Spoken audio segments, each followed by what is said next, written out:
നിങ്ങളുടെ ഇഷ്ട പരമ്പരകൾ എക്സ്ക്ലൂസീവായി സൺ നെക്സ്റ്റ് ആപ്പിലൂടെ തികച്ചും ഫ്രീ ആയി ഇപ്പോഴേ ആപ്പ് ഡൗൺലോഡ് ചെയ്യൂ. നിങ്ങളൊക്കെ ഇവളെ വിശ്വസിച്ചാലും ഞാൻ വിശ്വസിക്കില്ല. കുടുംബത്തിന് പേരുദോഷം ഉണ്ടാക്കിക്കൊണ്ട് മുൻ ഭർത്താവിനൊപ്പം ജീവിക്കാൻ കൊതിക്കുന്നവളാ ഇവള്. വസു, നിങ്ങളാരും എനിക്ക് വേണ്ടി ആന്റിയോട് തർക്കിച്ച് ചീത്തയാവണ്ട. ഇങ്ങനൊരു ചീത്തപ്പേരുണ്ടാവുമ്പോ ഒരു പെണ്ണിനെ അവളുടെ ഭർത്താവ് വിശ്വസിക്കുന്നതിനപ്പുറം മറ്റൊന്നും വേണ്ട. ആ കാര്യത്തിലെ ഞാൻ ഭാഗ്യവതിയാ. അതുകൊണ്ട് എന്റെ ഭർത്താവിന്റെ അച്ഛനും അമ്മയും സഹോദരങ്ങളും ഒക്കെ എന്നെ വിശ്വസിച്ചു. ഗൗതം സാറിന്റെ വെറും ബയോളജിക്കൽ ആന്റി മാത്രമായ നിങ്ങൾക്ക് എന്നെ വിശ്വാസമുണ്ടോ ഇല്ലയോ എന്നുള്ളത് എനിക്ക് വിഷയമല്ല. ഈയിടെയായിട്ട് നീ എന്നെ വിശേഷിപ്പിക്കുന്ന വാക്കുകൾ എനിക്ക് ഒരുപാട് ഇഷ്ടപ്പെടുന്നുണ്ട്. ബയോളജിക്കൽ ആന്റി, അപ്പച്ചി അല്ലേ? എന്താ ഞാൻ പറഞ്ഞത് സത്യല്ലേ?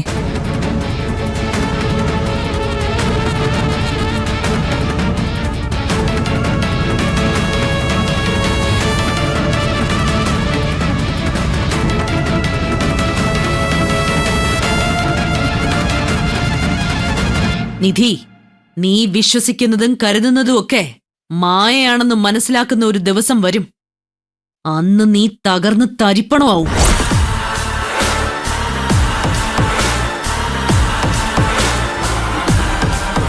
ആ തകർച്ച കാണാൻ ഈ ബയോളജിക്കൽ ആന്റി മാത്രമല്ല, ഇവരും ഉണ്ടാവും. അല്ലേ ഏട്ടാ?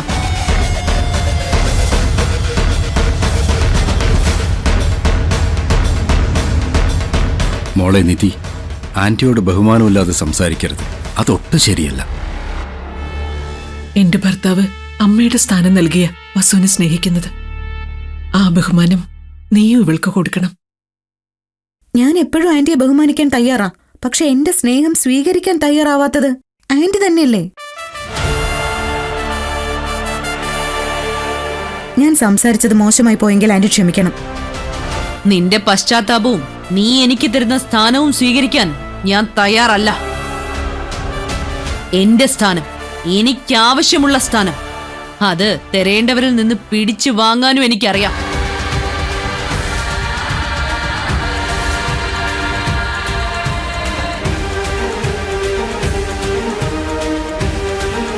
ഇനി ആന്റിയെ എങ്ങനെ ഡീൽ ചെയ്യണമെന്ന് എനിക്കറിയില്ല. നിങ്ങൾക്കറിയാമെങ്കിൽ പറഞ്ഞതാ.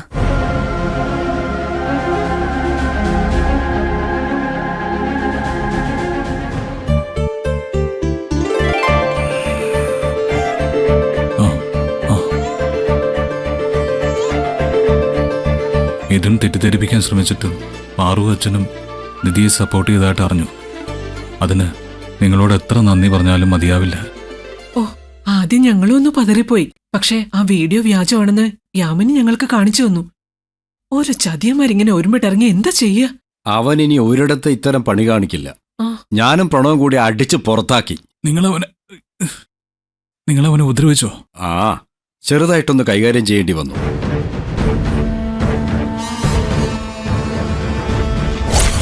പക്ഷേ എന്റെ ദേഹം നോവിച്ച നിന്നെ ഞാൻ വെറുതെ വിടില്ല.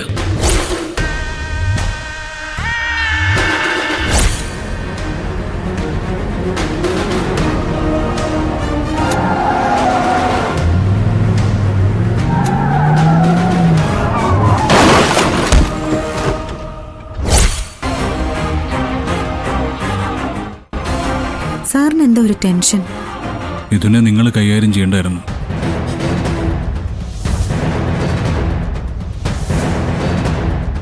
അവനുള്ള ശിക്ഷ ഞാൻ വിധിക്കുമായിരുന്നു. ഇവിടെ നിന്ന് ഇറങ്ങിയിട്ട് എനിക്ക് അവനെ ഒന്ന് കാണണം. ആവശ്യമില്ലാതെ നീ ഒന്നിനും ഇറങ്ങി പുറപ്പെടണ്ട. വിവരം പോലീസിനെ അറിയിച്ചിട്ടുണ്ട്. അവന്റെ കാര്യം പോലീസ് നോക്കിക്കോളും. ഇതൊക്കെ എന്നോട് ചോദിക്കാതെ എന്തിനാ നിങ്ങൾ പോലീസിൽ അറിയിച്ചത്? എന്നെ മോശക്കാരിയാക്കാൻ വേണ്ടി വസുന്ധരാന്റി തന്നെയാ ആ വിഷയം എസ്ഐയുടെ മുമ്പിലെടുത്തിട്ടത്. ശരിയാണ്. നിന്റെ ആക്സിഡന്റുമായിട്ട് ബന്ധപ്പെട്ടാണ് പോലീസ് ഇവിടെ വന്നത്. ഛേ, നിങ്ങൾ എന്താ ഓഫീസറെ എന്റെ അടുത്തേക്ക് വിടാതിരുന്നത്? അവര് വരുന്ന സമയത്ത് നീ അവരോട് സംസാരിക്കാവുന്ന അവസ്ഥയിലായിരുന്നില്ല. ഞാനാ പരാതി ഒപ്പിട്ടു കൊടുത്തത്. ആ, നന്നായി.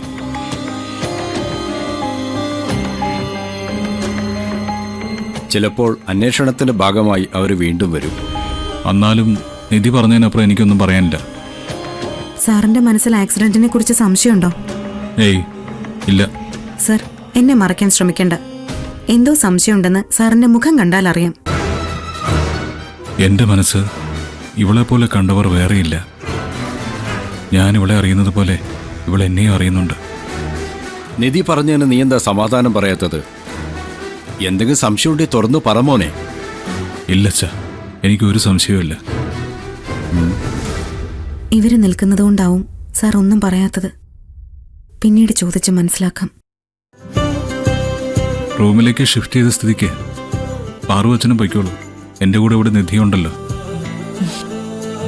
കുറച്ചു കഴിഞ്ഞ് ഞങ്ങൾ പൊയ്ക്കോളാം. പിന്നെ ആഹാരമൊന്നും ക്യാൻറ്റീനിൽ നിന്ന് വാങ്ങണ്ട, വീട്ടിൽ നിന്ന് എത്തിക്കാം. അതാ നല്ലത്. സാറിന് കൊടുക്കുന്ന ആഹാരം തന്നെ മതി എനിക്കും, കേട്ടോ? കേട്ടു. എന്റെ മോനെ തിരിച്ചു തന്നത് നിന്റെ ഐശ്വര്യമാ. നീ പറയുന്നത് പോലെ ഇനി ഈശ്വരമംഗലം ചലിക്കും.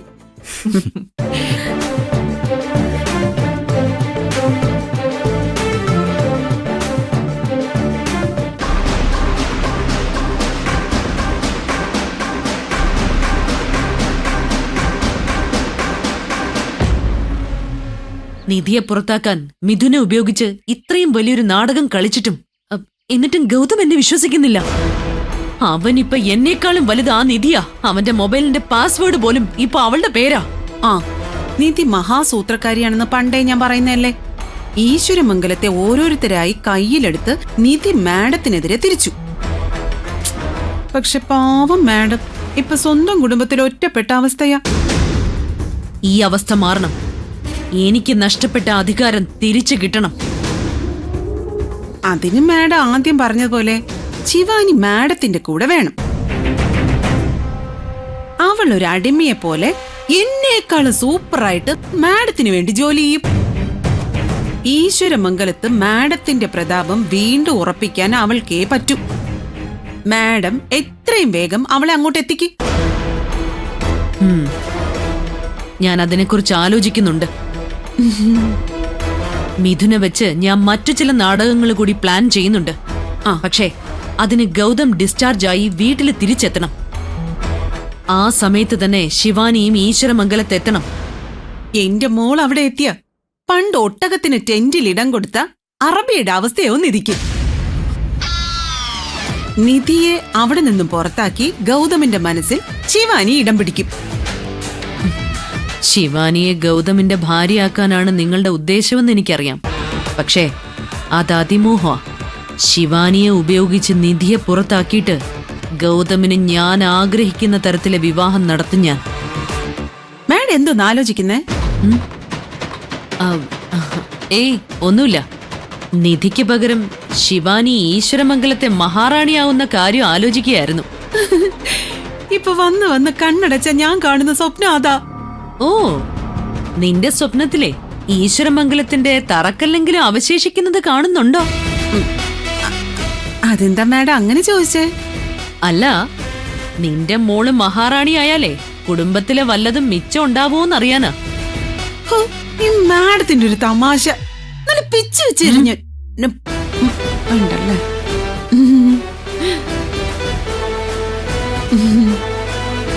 നാട്ടുംപുറത്തെ കുശുമ്പി പെണ്ണുങ്ങളുടെ സ്വഭാവം എന്റെ അടുത്ത് എടുക്കരുത്. Sorry madam. ഇനി ഞാൻ ഭയങ്കര സീരിയസാ.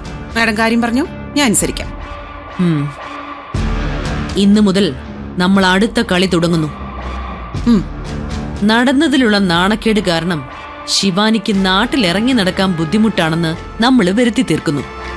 അത് വരുത്തി തീർക്കണ്ട. അവക്ക് പുറത്തിറങ്ങാൻ ബുദ്ധിമുട്ട് തന്നെയാ. നമ്മളത് കുറച്ചുകൂടി ബൂസ്റ്റ് ചെയ്യുന്നു.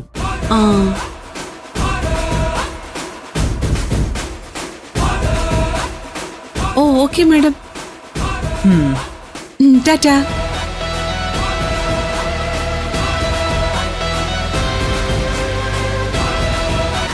അശോകേട്ടനോട് എങ്ങനെ പറയണമെന്ന് എനിക്കറിയില്ല. നാട്ടിൽ ശിവാനിയെക്കുറിച്ച് പല കഥകളും പരക്കുന്നുണ്ട്. ഒന്നും ഇല്ലാത്തതല്ലല്ലോ രഘു. ഈശ്വരമംഗലത്തെ സ്വർണം മോഷ്ടിച്ച് അവൾ ഒരുത്തന്റെ കൂടെ പോയെന്നുള്ളത് സത്യമല്ലേ? അങ്ങനെയല്ല അശോകേട്ട. നാട്ടുകാർക്ക് ഒരല്പം കിട്ടി അവരത് പൊലിപ്പിക്കില്ലേ? ആരും നേരിട്ട് ചോദിക്കുന്നില്ലെങ്കിലും ചിലതൊക്കെ ഞാനും കേൾക്കുന്നുണ്ട്. എന്റെ സഹോദരിയെക്കുറിച്ചാണ് കേൾക്കുന്നതെന്ന് ഓർക്കുമ്പോൾ വല്ലാത്ത സങ്കടം വരും. 1000 കുടത്തിന്റെ വായ കിട്ടിയാലും ഒരു മനുഷ്യന്റെ ഇങ്ങനെ വായ അടയ്ക്കാൻ നമുക്ക് പറ്റുമോ? നമ്മളെയൊക്കെ വിഡ്ഢികളാക്കി വേറൊരുത്തന്റെ കൂടെ പോയവളല്ലേ അവള്. അവന്റെ തലക്കടിച്ച് കൊല്ലാറാക്കിയിട്ടല്ലേ അവൾ ഇവിടെ വന്ന് നിൽക്കുന്നേ. അവളെ ഈ വീട്ടിൽ കേറ്റണ്ടെന്ന് ഞാൻ അന്നേ പറഞ്ഞതാ, ആരും കേട്ടില്ല. കഴിഞ്ഞത് കഴിഞ്ഞു. അടുത്ത നടപടി എന്താണെന്ന് നമുക്ക് ആലോചിക്കാം. എനിക്കൊന്നേ പറയാനുള്ളൂ, ശിവാനി എവിടുന്ന് മാറ്റണം.